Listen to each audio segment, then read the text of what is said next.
Do you remember the story of Jim and Della, the star-sworn couple who lived in a tiny apartment with gigantic love for each other?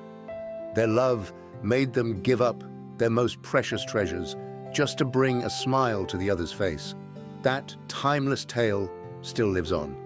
And tonight, I want to tell you a story just like that.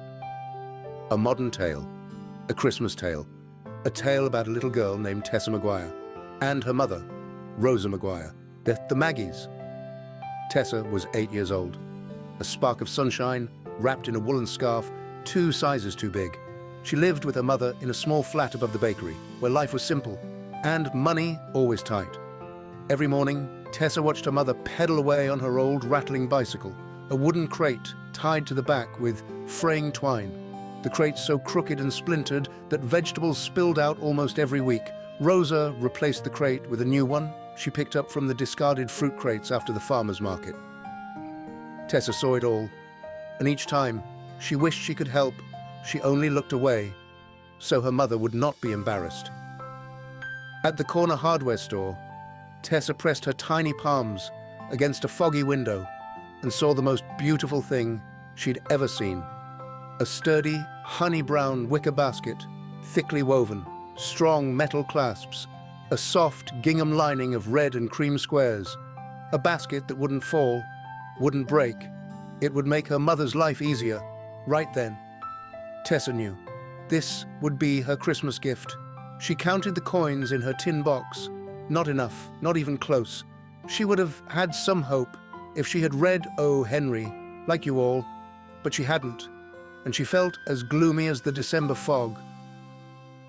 Rosa was making the list of monthly expenses when she thought about how much Tessa loved to dance. It was her joy, her heartbeat, her world. Even when bills were tight and meals were simple, Rosa paid the annual fees of Tessa's dance classes. Watching little Tessa swirl away on the tips of her toes made Rosa's heart flutter in joy. On so many evenings when Rosa, after work, had picked up Tessa from her dance studio, she had seen Tessa staring through the glass window at the ballerina costume on display. A dress like winter snow, a skirt of soft tulle clouds, silver ribbons shining like frost.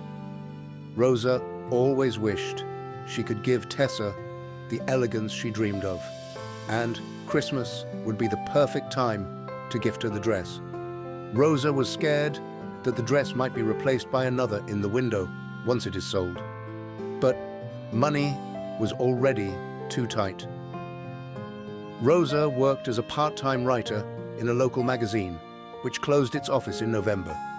She had thought of earning a little by selling her home-baked cookies and cakes. She had even spoken to the bakery downstairs, and they had agreed to keep her bakes on their counter. But her oven broke down. She sighed. The new year will surely bring new hope to their lives, she thought. Her eyes fell on something in the corner of their home. She took a deep breath and made a decision.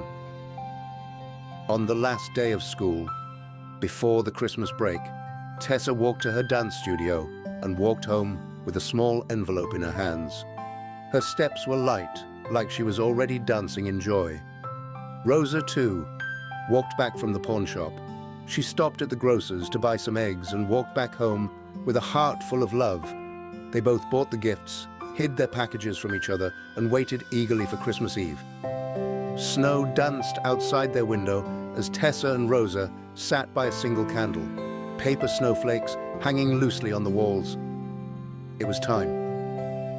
Tessa gave her mother the first gift, a large box wrapped in old newspaper. She could no longer wait to see her mother's reaction. Rosa opened it and gasped. The basket! How did you... Oh, Mama. Please don't be angry, but I no longer want to go to dance classes. Gemma said we have dance classes in school next year. So I canceled. Mama, they were so good. They refunded. You gave up your dance classes to buy me this basket? Rosa was beyond belief. Tessa nodded, blinking back tears. Now it was Rosa's turn. She handed Tessa a small, soft parcel. Tessa unfolded the fabric. and her breath trembled. The ballerina costume, the one she had dreamed of, the one she never thought she'd own. Tessa could barely speak. Rosa touched her cheek gently. Mama, how? I sold my bicycle, sweetheart. I know how much you wanted the dress. And in that instant, both understood the truth. Behind their gifts, Tessa bought a basket for a bicycle that no longer existed. Rosa bought a costume for a girl who no longer had dance classes. Their gifts were useless. And yet, in that very uselessness lay the brightest spark of Christmas. Because the greatest gifts are never wrapped in paper, never tied with ribbon, never bought with money. They are made of sacrifice, of love, of choosing someone else's joy over your own. Under the warm glow of their single candle, mother and daughter held each other close and discovered that love itself is the greatest gift of all. And that was the gift of the Maggies for this Christmas. If you like this story, please do not forget to hit the like button and subscribe for more.